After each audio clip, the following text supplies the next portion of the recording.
নমস্কার, ইউভিএল dental clinic ব্লগে আপনাদের সবাইকে স্বাগত।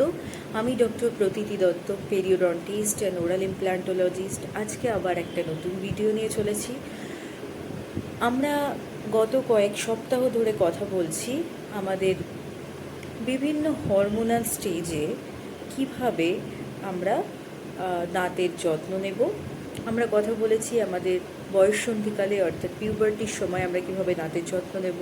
আমরা কথা বলেছি তার পরবর্তীকালে অর্থাৎ মেনস্ট্রুয়াল ফেজে যখন মেয়েরা থাকে সেই সময় আমরা দাঁতের কিভাবে যত্ন নেব বা দাঁতের কী সমস্যা হতে পারে। এরপরে আসছি আমাদের অত্যন্ত গুরুত্বপূর্ণ একটা ফেজ মহিলাদের, সেটা হলো প্রেগনেন্সির সময়। যারা মা হতে চলেছেন বা মা হয়েছেন তাদের সবাইকে অভিনন্দন। কিন্তু এই ফেজটা খুব কঠিন একটা ফেজ, যে সময়ের মধ্য দিয়ে আমরা যাই আমাদের মানসিক বা শারীরিক অনেক পরিবর্তন হতে থাকে। তার সাথে সাথে ভুললে চলবে না, আমাদের ওরাল ক্যাভিটিতেও কিন্তু অনেক পরিবর্তন হতে থাকে। তাহলে কি করে যত্ন নেবেন নিজের, কি করে সুস্থ রাখবেন নিজের অনাগত সন্তানকে?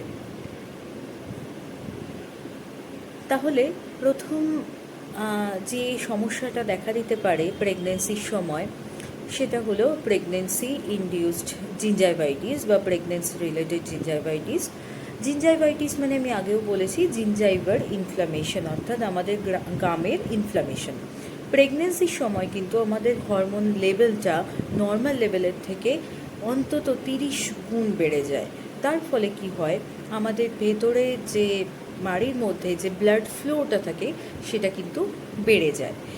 এবং এই বেড়ে যাওয়ার জন্য যে সমস্যা দেখা দেয় সেটা হলো খুব সহজেই কিন্তু দাঁতের মাড়ি ফুলে যায় এবং সেখান থেকে ব্লিডিং হয়।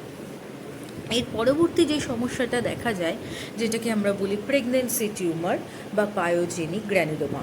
এটা কিন্তু আপাত অর্থে টিউমার শুনতে লাগলেও এটা টিউমার নয়, জাস্ট একটা গ্রোথ, যেটা আমাদের প্রধানত দুটো দাঁতের মাঝখানে যে মাড়ি থাকে সেই জায়গায় একটা বাল্কি গ্রোথ দেখতে পাওয়া যায়, যেটাকে আমরা বলি পায়োজেনিক গ্র্যানুলোমা বা প্রেগনেন্সি টিউমার। যেটা খুব সহজেই টাচ করলে ব্লিডিং হয়, পেশেন্টের আনকমফোর্টেবল লাগে এবং অনেক সময় খাবার খেতে গিয়েও কিন্তু প্রবলেম হয়। আরেকটা যে সমস্যা দেখা দেয় সেটা হচ্ছে প্রেগনেন্সির সময় মায়েরা কিন্তু মর্নিং সিকনেসে ভোগেন, অর্থাৎ নসিয়া বা ভমিটিং টেন্ডেন্সি কিন্তু কোনো কোনো মায়ের ক্ষেত্রে দেখা যায় সারা দিন ধরেই চলে। তার ফলে সব সময় মুখের মধ্য দিয়ে একটা অ্যাসিডের প্রভাব বাড়তে থাকে। ফলে দাঁতের যে উপরের কঠিন লেয়ারটা, যেটাকে আমরা এনামেল বলে থাকি, এই এনামেল লেয়ার কিন্তু ক্ষতিগ্রস্ত হয়। ফলে আমাদের দাঁতের শিরশিরানি বাড়তে পারে এবং দাঁতের উপরের লেয়ারটা হয়ে গেলে কিন্তু পরবর্তীকালে দাঁতে ঠান্ডা জল খেলে দাঁতে শিরশিরানির ব্যাপারটা বাড়তে পারে। তাহলে কিভাবে যত্ন নেবেন? প্রেগনেন্সি এমন একটা ফেজ যেটার অনেক রেস্ট্রিকশন থাকে, তাই সেকেন্ড ট্রাইমিস্টারটা হচ্ছে আমাদের বেস্ট ট্রাইমিস্টার বা বেস্ট সময়, যে সময় আমরা কিন্তু এই ট্রিটমেন্টগুলো অ্যাভেল করতে পারি। তাহলে কি আপনি ডেন্টিস্টের সমস্যা হলে ডেন্টিস্টের কাছে যাবেন না? অবশ্যই যাবেন। যদি আপনার দাঁতে ব্লিডিং হয় বা আপনার মাড়ি ফুলে যায়, সেই ট্রিটমেন্টগুলো কিন্তু প্রথম ট্রাইমিস্টার বা শেষ ট্রাইমিস্টারে করা যায়।